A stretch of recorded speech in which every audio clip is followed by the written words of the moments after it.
Meus irmãos, hoje nós estaremos meditando a palavra de Deus a respeito de um tema teológico.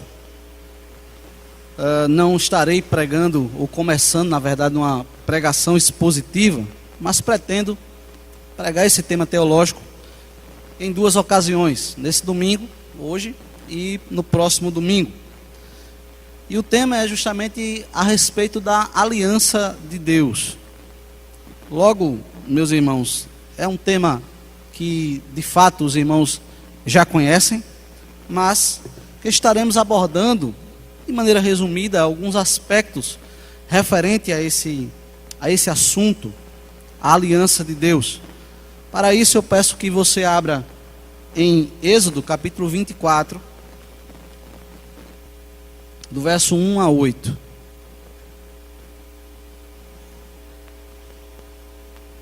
Êxodo 24, de 1 a 8. Diz o texto bíblico: Disse também Deus a Moisés: Sobe ao Senhor, tu e Arão, e Nadab e Abiú, e 70 dos anciãos de Israel, e adorai de longe. Só Moisés se chegará ao Senhor, os outros não se chegarão, nem o povo subirá com ele.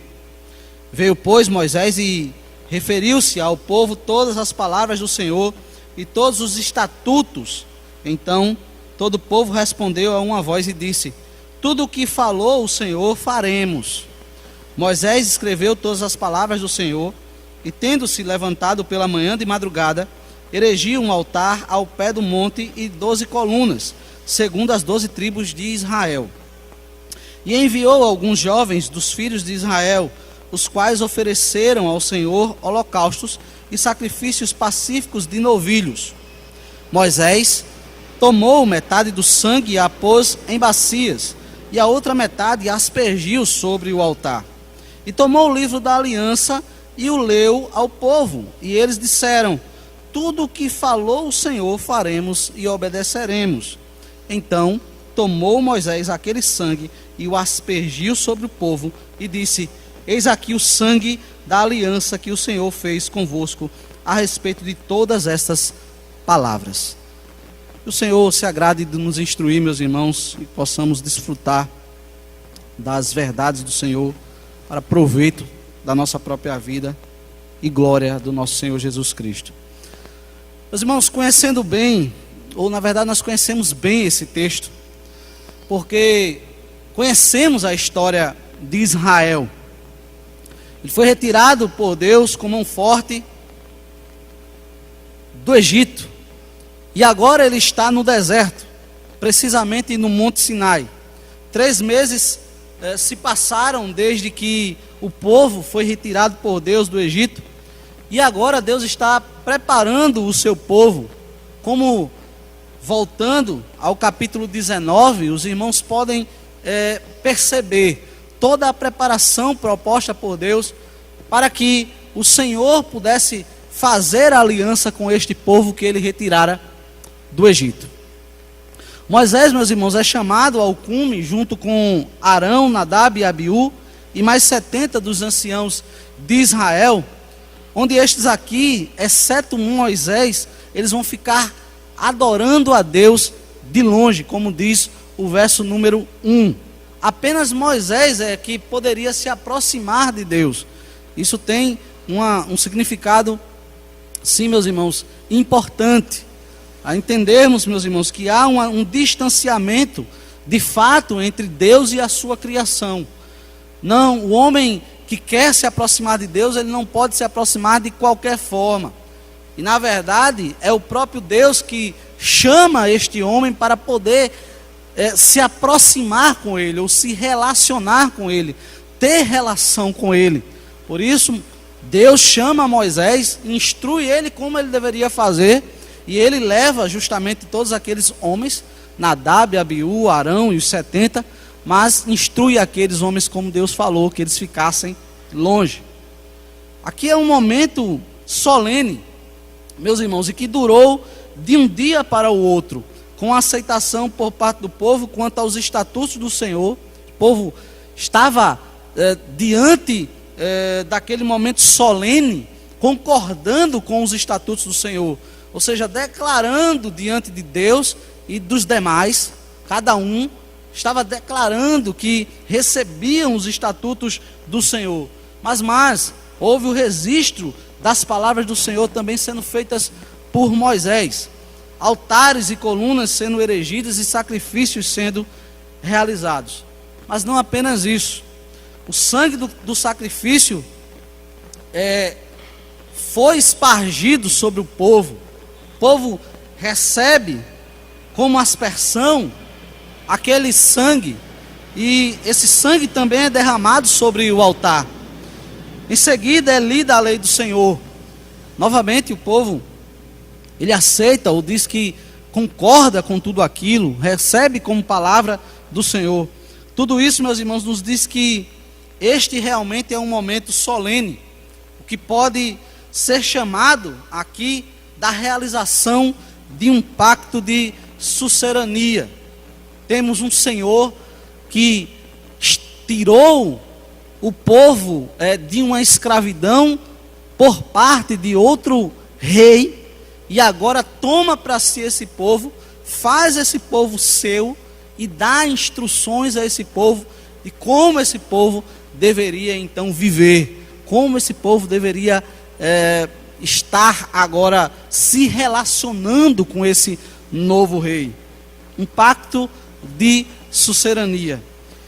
Deus, meus irmãos, Ele preparou tudo para que a sua aliança ela fosse confirmada com o seu povo, para que eles entendessem a sua superioridade, a sua força, a sua majestade e a sua soberania.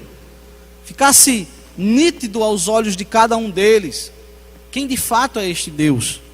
Quem é esse Deus que se apresenta, que retirou eles com mão forte do Egito? O que esse Deus requer de cada um deles? E o que esse Deus pode estar fazendo por eles, uma vez que os tirou de uma terra, uma vez que os tirou, vamos dizer assim, do poder de outro Senhor. Logo, meus irmãos, começa essa jornada aqui com o povo de Israel. Mas como assim uma aliança? Podemos perguntar. Como assim um pacto de suzerania? Que venha a ser isso? O que nós podemos entender a respeito de aliança? Meus irmãos, a aliança é um elemento, é um dos elementos que demonstra a relação pessoal do Senhor com o seu povo, onde Ele vem até os homens e se obriga, e o termo é esse, Ele se obriga a deveres diante destes que passam a ser o seu povo e que por sua vez recebem também direitos e deveres, bem como são avisados sobre o recebimento de sanções, caso eles não venham obedecer os seus deveres. Caso eles não estejam prontos para obedecerem agora os mandados, caso eles não estejam prontos agora para observarem os estatutos, sim, eles receberão sanções pactuais dentro da aliança que o Senhor propôs, que o Senhor fez com eles. Mas é interessante dizer que Deus se obriga dentro dessa aliança a determinadas coisas, para que essa aliança ela não venha a ser quebrada, para que essa aliança, meus irmãos, ela não venha a ser desfeita, para que essa aliança ela não venha, meus irmãos, a ser, digamos assim, maculada por ele ou por ambas as partes. Logo, é importante dizer, queridos, que ainda que a aliança encontremos nelas deveres, direitos e obrigações, Deus somente se aproxima dos homens através de uma aliança. Deus, Ele só se aproxima dos homens a partir de uma aliança. Qualquer um que tente se aproximar de Deus sem entender o âmbito da aliança do próprio Deus, o que Ele faz, estará sujeito a um erro, estará sujeito a não ser ouvido, estará sujeito a não ser recebido por esse Senhor. Logo, é importante o caráter relacional da aliança. Entendermos, meus irmãos, que essa aliança, ela está estabelecida para que de fato os homens possam se aproximar de Deus e venham a ter relacionamento verdadeiro com Deus. Neste caso, não podemos deixar de perceber que, fazendo assim, Deus é o primeiro interessado sobre a aliança, ou sobre aqueles que estarão em aliança com eles. Isso demonstra, meus irmãos, o caráter gracioso da aliança de Deus. Ora, se Deus é um Deus gracioso, a sua aliança também será uma aliança de graça, uma aliança graciosa para com os seus. Ou seja, a aliança é parte da graça de Deus aos homens pecadores. Por isso, os pecadores podem se aproximar de Deus a partir da sua aliança, porque ela é uma aliança graciosa. Desta forma, meus irmãos, encontraremos a aliança de Deus com os homens permeando toda a Escritura Sagrada. Vamos perceber, folheando as Escrituras, que a aliança, ou o tema aliança, ele está espalhado por toda a Bíblia. Não há, meus irmãos, livro nenhum que, ou melhor, não há livro que não fale a respeito da aliança. Todos os livros bíblicos encontraremos elementos da aliança presentes nele. Encontraremos o Deus da aliança presente neles. Encontraremos o mediador, a pessoa de um mediador, para que essa aliança ela possa ser estabelecida, fazendo a representação dos homens diante de Deus. Mas em toda a Bíblia, encontraremos, na verdade, os aspectos da aliança, a aliança de Deus presente.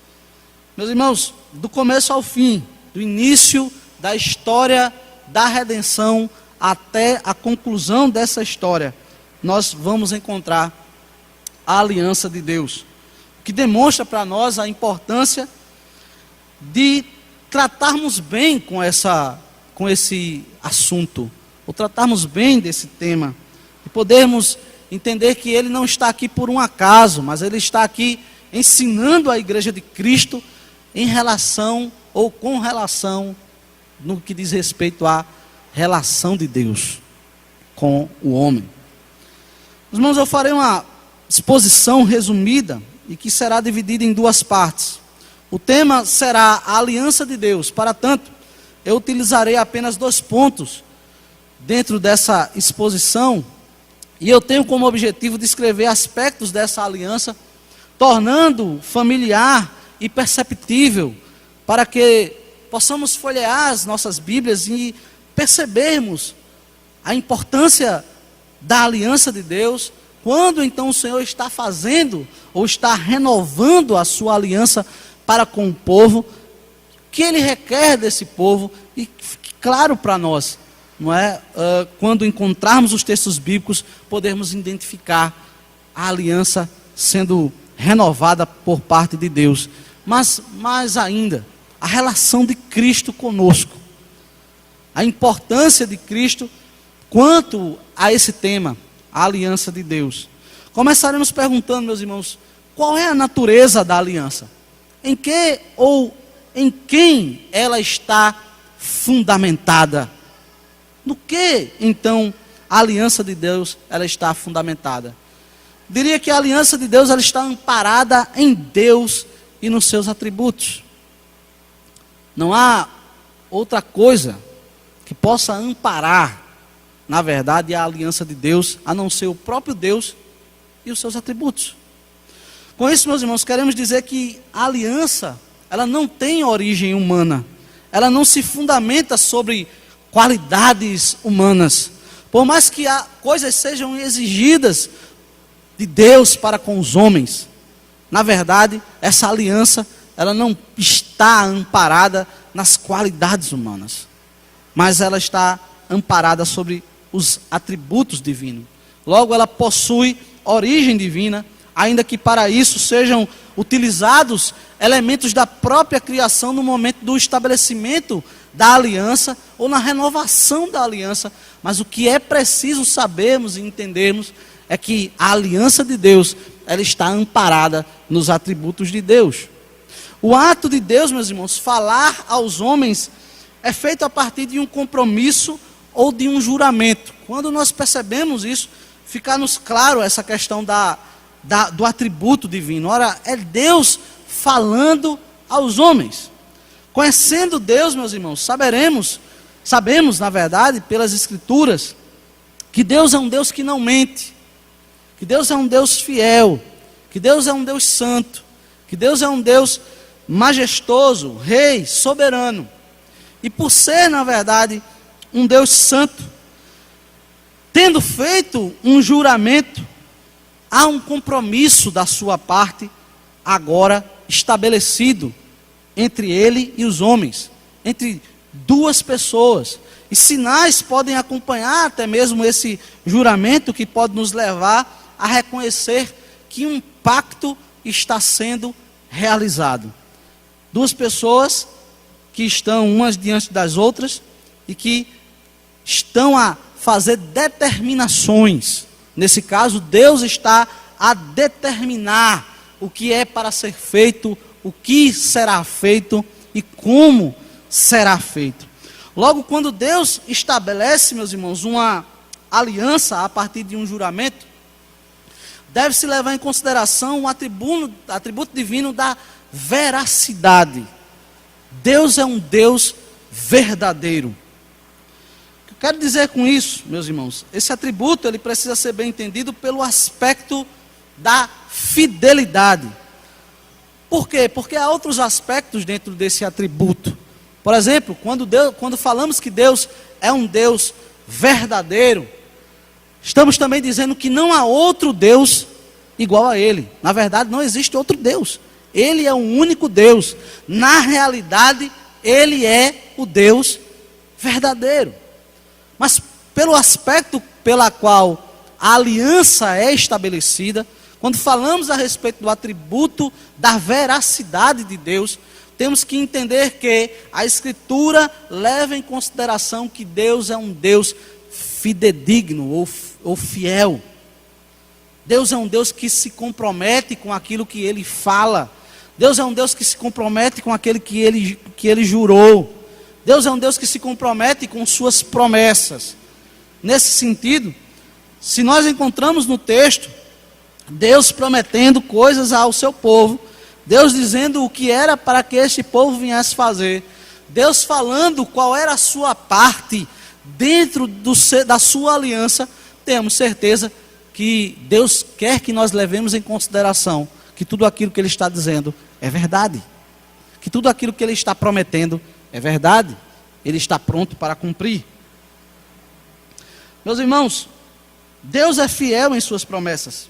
Deus sempre estará atento à sua aliança e Ele sempre cumprirá com as promessas que fez ao seu povo. Isto é a base de nossa confiança, o fundamento de nossa esperança e a causa de nossa alegria. Se assim não fosse, não teríamos como esperar algo da parte de Deus. Não teríamos como confiar em sua palavra. Não teríamos como nos alegrar diante das promessas que Ele estabelece e que Ele faz para com o seu povo. No entanto, meus irmãos, espera-se que os homens também, eles deem a sua palavra. Já, meus irmãos, que se trata aqui de uma aliança, já que se trata de um pacto, já que se trata de duas pessoas que estão umas de frente para a outra, é preciso que os homens também, eles possam estar demonstrando que aceitam, que concordam, que participarão, que se comprometerão com esta aliança.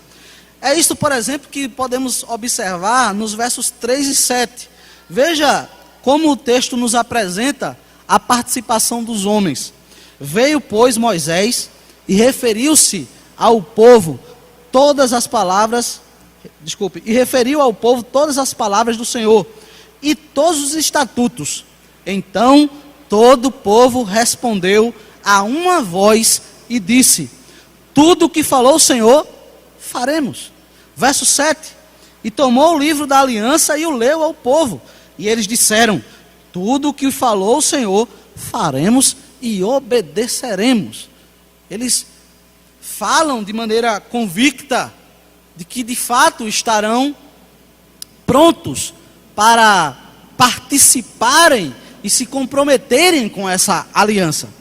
Mas bem verdade, queridos, é sabermos que os homens, dentro da história da redenção, e até mesmo aos nossos dias, continuam quebrando a aliança. Continuam desobedecendo os mandamentos e os estatutos de Deus. Os homens não conseguem ser fiéis. Então, queridos, observando outro atributo de Deus, que ampara a aliança que Ele fez com os homens, nós teremos mais dois atributos que demonstrarão deveres entre as partes, e eles são o da santidade e o da majestade de Deus. Da santidade e o da majestade de Deus, é interessante falarmos a respeito deles, porque eles estão em conjunto, harmonicamente falando. Eles interagem harmonicamente falando. O atributo, meus irmãos, da santidade, ele é compreendido etimologicamente a partir da palavra hebraica kadash, e significa cortar ou separar. No sentido original, denota que Deus é absolutamente distinto de todas as suas criaturas. Ele é exaltado acima delas em majestade infinita. Não há outro ser tão elevado, não há outro ser igual. Deus não pode ser comparado às suas criaturas. Esse atributo, meus irmãos, ele está em completa harmonia com o atributo da majestade de Deus ou da sua soberania. De modo que, por Deus ser santo, Deus exige daqueles que estão em relação pactual com Ele, que também sejam santos. Levítico capítulo 20, verso 7 nos diz isso. Por favor, abra a escritura, e você vai encontrar justamente Deus dizendo o seguinte. Levítico capítulo 20, verso 7. Levítico 27 diz: portanto santificai-vos e sede santo, pois eu sou o Senhor vosso Deus. Meus irmãos, a expressão aqui Senhor é justamente o termo ou o nome de Deus, o nome pactual de Deus, o nome pelo qual Deus se apresenta ao seu povo de maneira pactual. Yahvé. Quando então encontramos o termo Senhor aqui no Pentateuco, nós vamos entender que Deus está falando de maneira pactual com o seu povo. E nesse sentido, Deus está exigindo que da mesma forma que Ele é santo, ou por Ele ser santo, espera-se, Ele quer que o seu povo também seja santo. Dessa forma, meus irmãos, o atributo da santidade de Deus mostra-nos que Ele não muda em seu caráter e em suas ações. Uma vez que contraiu obrigações e desejou contrair obrigações, Ele levará a cabo todas elas, uma a uma. Se Ele fez essa aliança, Ele irá até o fim dentro da sua aliança. Porque Ele é santo, logo Ele não voltará atrás a partir da sua palavra, ou pela sua palavra. Como eu disse, esse atributo está em consonância com a majestade e soberania de Deus, e neste caso, mais um dos seus atributos aqui, é por estes atributos, meus irmãos, a soberania de Deus, que Deus pode tomar um povo para si, e mais, Ele pode lutar por este povo e torná-lo sua propriedade, tendo em vista a sua aliança. No capítulo 19 de Êxodo, gostaria que você voltasse para Êxodo, capítulo 19 agora, dos versos 3 a 5, nós vamos justamente ver Deus falando a Moisés algumas coisas importantes e que nos mostrarão o atributo da soberania de Deus. Subiu Moisés a Deus, verso 3, e do monte o Senhor o chamou e lhe disse: assim falarás à casa de Jacó e anunciarás aos filhos de Israel: tendo visto o que fiz aos egípcios, como vos levei sobre asas de águia e vos cheguei a mim, agora pois, se diligentemente ouvirdes a minha voz e guardardes a minha aliança, então sereis a minha propriedade peculiar dentre todos os povos, porque toda a terra é minha. Vemos então Deus se colocando de maneira soberana, ou demonstrando-se que Ele de fato é o soberano. De maneira, meus irmãos, que Ele demonstra-nos aqui, que Ele lutou contra o faraó, e Ele venceu. E que tendo lutado contra Faraó, desbancando, Ele demonstra o seu poder, demonstra a sua soberania, demonstra que de fato Ele é Senhor. Mas mais ainda, por ser Senhor, Ele toma para si um povo, e esse povo é o povo de Israel. Evidentemente, meus irmãos, a aliança não é estabelecida aqui, mas a aliança é estabelecida desde os patriarcas. A aliança é feita desde Noé. São aspectos que eu trarei na próxima mensagem, mas já adiantando a respeito disso e falando para os irmãos que Deus não está aqui na história humana se apresentando como soberano, mas Ele já tem feito isso desde os tempos antigos. Desde que Ele chamou Abraão, por exemplo, e disse que faria a partir dele uma grande nação. E se concretiza a sua promessa em Isaque. Desde que Ele chama Noé e promete que não mais finalizará a terra, se assim eu posso dizer, a partir da água. E coloca o sinal do grande arco, que conhecemos como arco-íris, para que todos pudessem acreditar e demonstrar assim a sua veracidade, para que todos pudessem confiar na sua palavra e vermos que Deus de fato estabeleceu uma aliança com os homens, mas Ele estabeleceu essa aliança em um povo. E é isso que eu quero frisar. A soberania de Deus, ela diz respeito a Ele ser todo poderoso, ter o poder sobre todas as coisas e sobre as criaturas. Mas se podemos aqui fazer um corte sobre a soberania de Deus, diz respeito a Ele tomar para si um povo e fazer deste povo seu, e testemunhar a partir desse povo sobre as suas grandezas, sobre o seu caráter, sobre quem Ele é, e demonstrar a sua soberania a partir deste povo. Meus irmãos, esse povo são seus servos, aqueles que devem obedecer aos seus mandamentos e estatutos. Ele é o sucerano, o rei que lutou contra o rei do Egito e venceu, tomando para si um povo de Israel. Desta forma, seu povo, ele depende agora dele.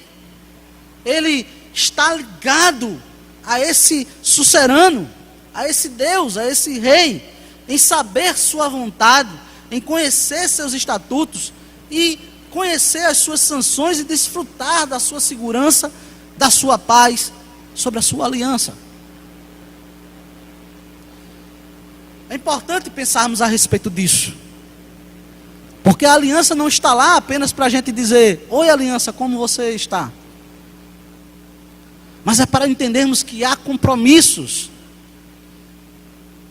para entendermos, meus irmãos, que há sobre nós deveres, para entendermos, meus irmãos, que espera-se de nós alguma coisa por parte de Deus, que Deus nos fez o seu povo, mas que há estatutos e mandamentos para observarmos. Há também, meus irmãos, promessas que levam em consideração refrigério, libertação, que leva em consideração mudança, transformação, que leva em consideração, meus irmãos, que sejamos novas criaturas, restauração e, por assim dizer, uma eternidade. Logo, Deus faz esse povo seu, e esse povo depende desse Deus. Deus faz esse povo seu. E tudo aquilo que este povo precisa para observar a aliança também depende de Deus. Assim temos quanto, meus irmãos, a aliança, uma declaração verbalizada sobre um juramento. Deus faz um juramento, estabelecimento de um pacto. Duas pessoas estão envolvidas entre deveres e aplicações, mas também com sanções. E temos uma relação de sucerania e subserviência. Nós somos subservientes a Deus, somos seus servos. E não podemos ou não devemos ter vergonha de admitirmos isso. Por mais que o mundo, por mais que muitos são tendenciosos a olhar Deus pelo prisma do amor, como um Deus que está sempre disposto a passar a mão em nossa cabeça. Não. De fato, nós somos servos dele. E logo, ele é o Senhor. Assim, não adianta apenas falarmos a respeito do amor de Deus dessa forma. Mas precisamos entender que o amor de Deus leva em consideração o fato dele ser Senhor. Porque como Senhor, ele nos tirou do Egito. Como Senhor, ele nos deu a sua lei. Como Senhor, meus irmãos, ele nos traz paz. Como Senhor, ele nos traz segurança. Como Senhor, ele nos dá alegria. Como Senhor, meus irmãos, ele é fiel no cumprimento daquilo que ele promete. Então, meus irmãos, observarmos esses aspectos quanto à aliança, a entendermos o grande amor, o gracioso amor de Deus, mas entendermos que Deus é um Deus que é Senhor. É um Deus que é o nosso Senhor. Sendo o Senhor, como eu falei, nós dependemos dele. Deuteronômio, capítulo 7, verso 12. Queria que você abrisse comigo. Agora sim, Deuteronômio.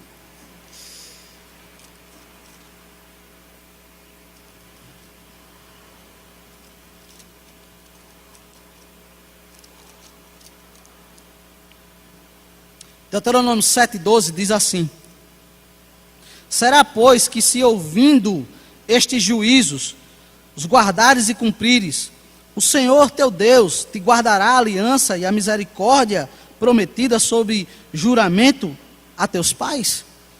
Ou seja, esse texto demonstra-nos que Deus guardar, se eles estivessem guardando os mandamentos do Senhor, observando os mandamentos do Senhor, Deus também estaria disposto a guardar a sua aliança e estaria agindo de maneira misericordiosa, como ele prometeu em juramento aos pais. Mas veja agora Deuteronômio 8:19. Se te esqueceres do Senhor, teu Deus, e andares após outros deuses, e os servires e os adorares, protesto, hoje contra vós outros que perecereis. Ou seja, essa aliança é uma aliança que traz sanções. Se o povo não estivesse observando os estatutos e os mandamentos de Deus, eles receberiam sanções da parte do Senhor e eles certamente pereceriam. Como muitos vieram a perecer na própria caminhada do Egito. Os 40 anos que passaram na caminhada do Egito fez com que muitos, meus irmãos, eles perecessem e não alcançassem a terra prometida. Mas vamos encontrar também, por causa da aliança de Deus, o povo passou 70 anos de exílio na terra babilônica. Ou seja, viram tudo aquilo que de maneira religiosa os ligavam, os traziam valores, caindo por terra, sendo destruído por seus inimigos. E isso diz respeito a sanções da parte de Deus sobre o seu povo, porque o povo não obedeceu ou não observou a sua aliança. E por causa disso foram levados cativos à Babilônia. De fato, não podemos deixar de perceber que Deus, como Senhor, Ele também está disposto a agir de maneira a trazer sanções sobre o seu povo. Mas seria, nesse sentido, a aliança um fim em si mesma? Ou seja, Deus fez uma aliança simplesmente para demonstrar que Ele é um Deus que é Senhor absoluto sobre todas as coisas? Eu estou entendendo. Mas seria ela um fim em si mesma? Ela não teria outras finalidades? E eu digo que sim. Ela tem outras finalidades. E essas finalidades, meus irmãos, nós vamos estar falando agora no segundo ponto. A aliança é um pacto de sangue. A aliança é um pacto de sangue. É uma aliança feita por um Deus fiel, por um Deus que é Senhor, por um Deus verdadeiro, mas é uma aliança de sangue. Não devemos, meus irmãos, cair na ideia de que há por parte de Deus apenas um interesse no direito adquirido de posse.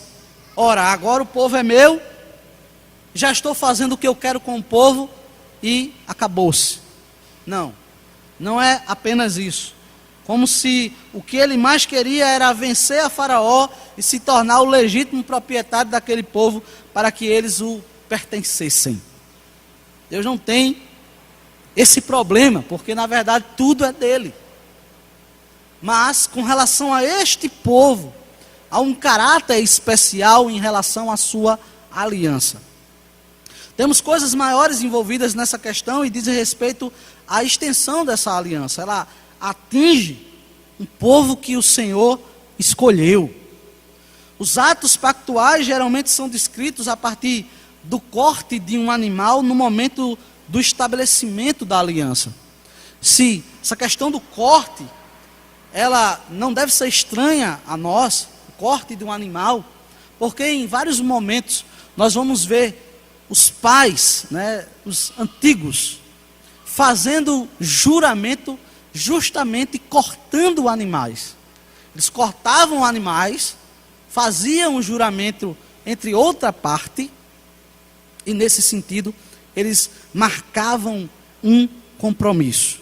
Então, o termo aqui justamente trata-se de cortar. Deus, Ele corta, e nesse sentido Ele faz aliança. Ele separa.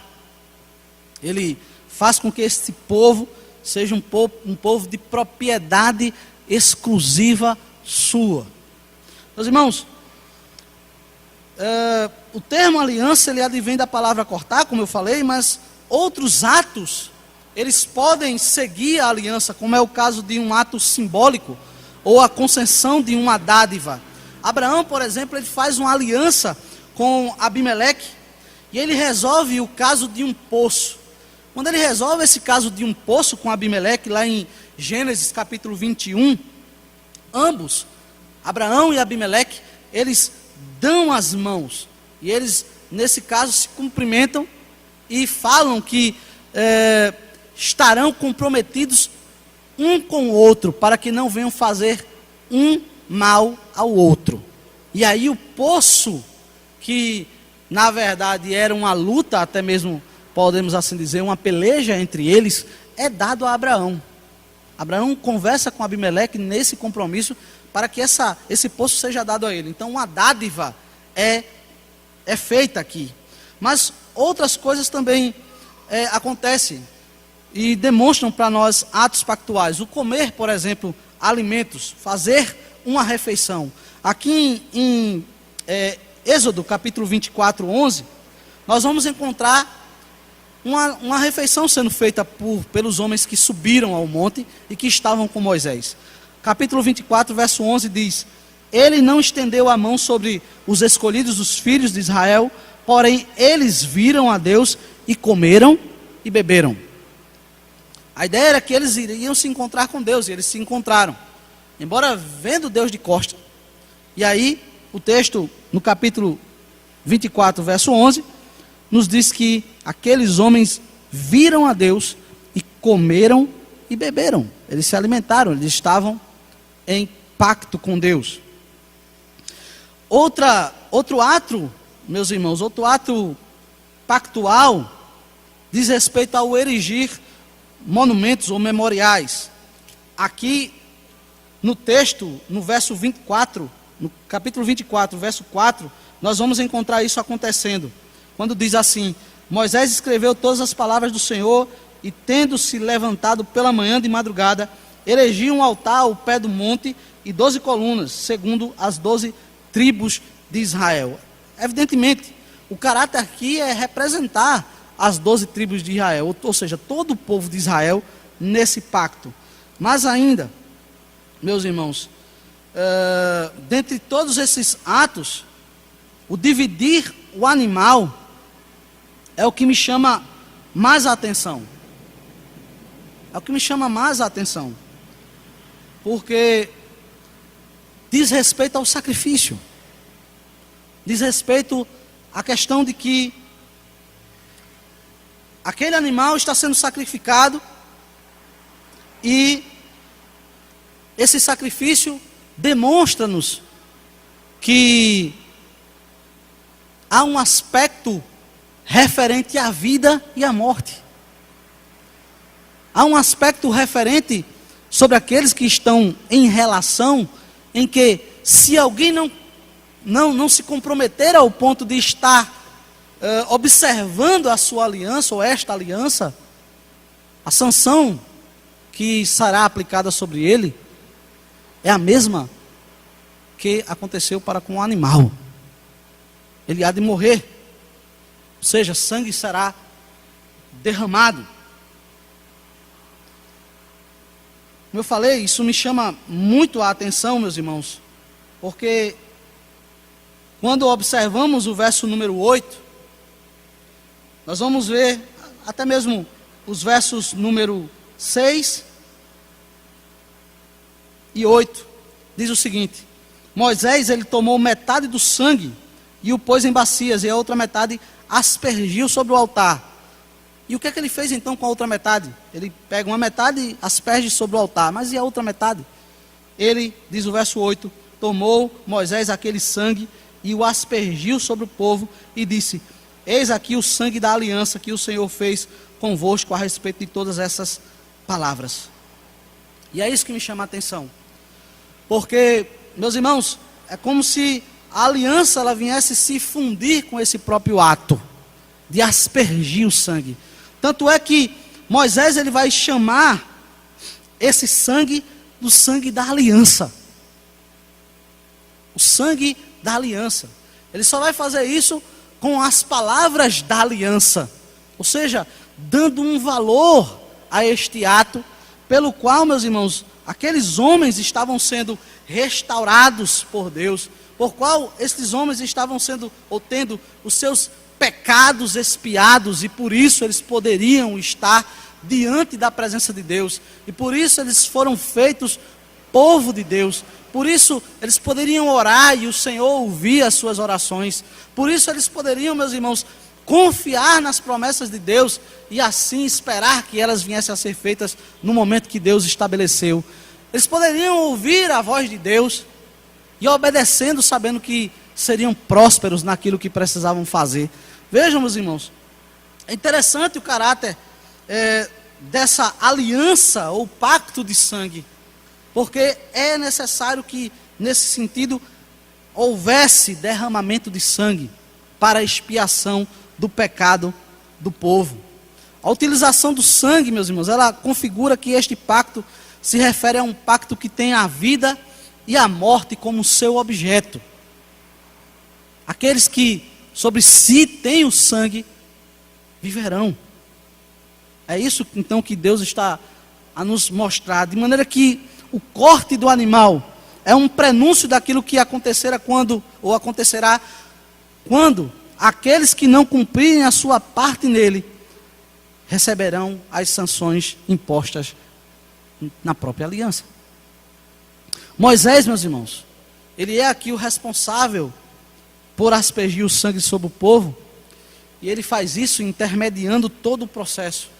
Ele é colocado como o mediador entre Deus e o povo. Veja que ele é quem escreve as palavras, é ele quem fala com o povo, é ele quem toma a bacia com o sangue e asperge sobre o povo. Porém, meus irmãos, há alguém que é maior que Moisés, e que foi o próprio sacrifício, e que derramou o seu sangue em favor de muitos. Esse é o Senhor Jesus Cristo. Esse é o nosso supremo mediador. Este é, meus irmãos, o sumo sacerdote. Este é o próprio sacrifício pascual. É esse pelo qual nós somos salvos pelo seu sangue.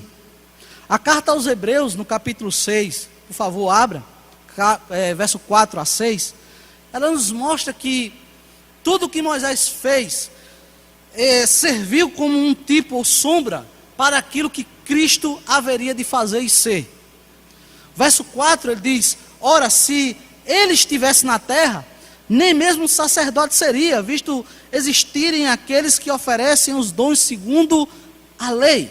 Verso 5, os quais ministram em figura e sombra das coisas celestes, assim como Moisés, divinamente instruído, quando estava para construir o tabernáculo, pois diz ele: vê que faças todas as coisas de acordo com o modelo que te foi mostrado no monte. Verso 6, agora com efeito obteve Jesus ministério tanto mais excelente, quanto é ele também mediador de superiores promessas. Então, porque tudo isso foi feito lá atrás com os nossos pais, para que prefigurasse quem haveria de vir, o nosso Senhor, o nosso Salvador, o nosso Messias, aquele que é o nosso mediador, este que é o sacrifício vivo. Ainda, meus irmãos, no capítulo 9 de Hebreus, verso 11 e 12, diz assim: quando, porém, veio Cristo como um sumo sacerdote dos bens já realizados, mediante o maior e mais perfeito tabernáculo, não feito por mãos, quer dizer, não desta criação, não por meio de sangue de bodes e de bezerros, mas pelo seu próprio sangue, entrou no Santo dos Santos, uma vez por todas, tendo obtido eterna redenção. Essa redenção, meus irmãos, era para aqueles homens que lá estavam diante de Moisés, mas também é para a igreja do Senhor nos dias atuais. Tanto é, meus irmãos, que esse fato nos leva para um momento ímpar no Novo Testamento, onde a aliança de Deus é expressa como nunca tinha sido antes. Este momento, meus irmãos, é o momento das palavras do próprio Cristo durante a instituição da ceia do Senhor. Eu atrevo-me a dizer que não encontraremos momento semelhante, onde o pacto seja expresso de maneira excepcional, a não ser quando o Senhor partiu o pão e tomou o vinho, dizendo aos seus discípulos que esta era a nova aliança do seu sangue. A nova aliança do seu sangue. Em Mateus 27 e 28, temos essas expressões. A seguir tomou um cálice, tendo dado graças, o deu aos seus discípulos, dizendo: bebei dele todos, porque isto é o meu sangue, o sangue da nova aliança, derramado em favor de muitos, para a remissão dos pecados. Em favor de muitos, em favor do seu povo, para a remissão dos pecados. Relação pactual, meus irmãos. É isso que o Senhor está a nos mostrar. São esses os motivos, meus irmãos, que podemos dizer que pelos quais somos salvos. Pelo sangue do Senhor Jesus Cristo. Pela expiação de nossos pecados em seu sangue. Não ter esse sangue sobre si é estar afastado dessa aliança. É estar desprotegido.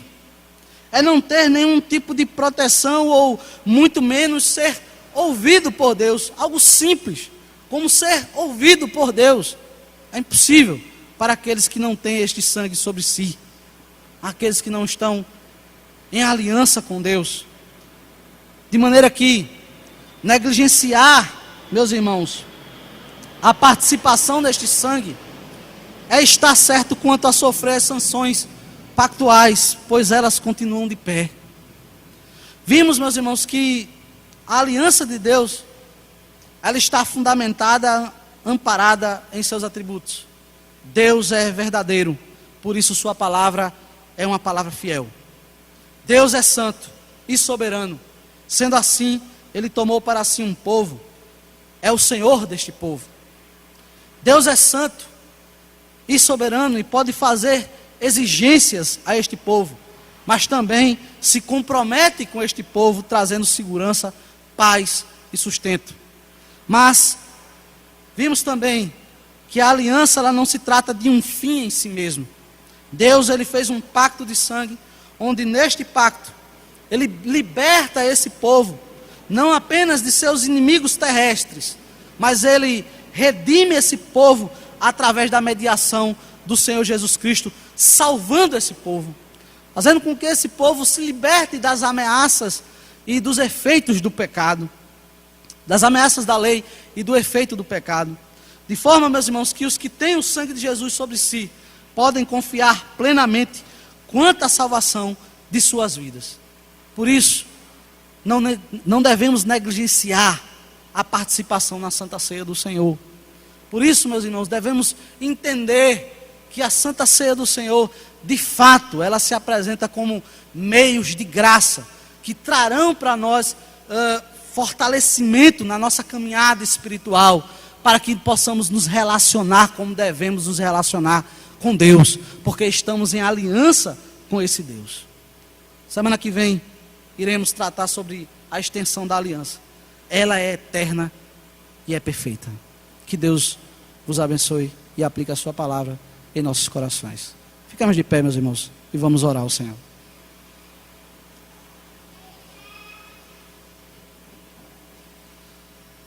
Senhor nosso Deus, nós te louvamos, Pai, porque o Senhor desejou se aproximar de cada um de nós. E não fizesse isso porque encontrasse em nós algum motivo que levou ao Senhor a tomar tal decisão. Não. O que há em nós, na verdade, que chame a tua atenção? O que há em nós, ó Deus, que nós podemos estar, ó Pai, retribuindo ao Senhor, dando ao Senhor, o que chame teu interesse? De fato, Senhor, como falaste a Israel, ele era um povo pequeno, ele não era um povo numeroso, ele não tinha força. Assim, Pai, é cada um de nós. Não temos forças em nós mesmos, não temos o que apresentar diante do Senhor. Somos pecadores, ó Pai amado, merecemos o inferno.